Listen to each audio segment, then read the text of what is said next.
There are a lot of ways that people get to the polls on Election Day. Some carpool and others head to their precinct during their lunch break. For some people, though, it takes a little more planning to make sure their voices are heard on Election Day. Fox 10 News reporter Letisha talked to some folks to find out how they were able to make sure they were able to cast their ballot. And she's joining us live from Pleasant Valley Methodist Church with that story. Letisha?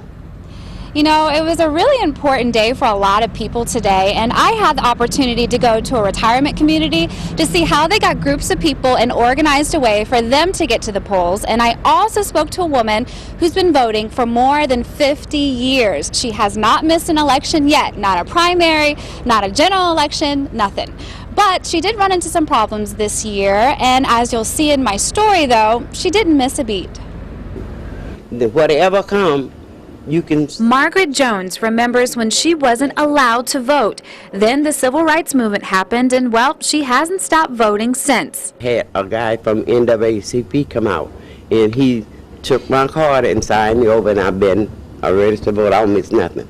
But this year, Jones has had some health problems, and it's been difficult for her to make arrangements. After asking around and making calls, she found a neighbor willing to take her to the polls and back home. I'm going to keep it up until God takes me away. At Summerby Retirement Community, residents and management take voting seriously. If you don't vote, you can't complain.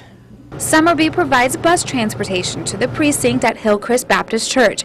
Voters filled 2 buses. Some are able to drive themselves, but chose the bus because they like the fellowship it provides. Others ride for convenience. Make sure I get there and back safely. And it gives us an opportunity to encourage other residents to come too. A sweet bunch of people, and Summerby there, they've been taking people to the polls since they've opened for about 7 years now.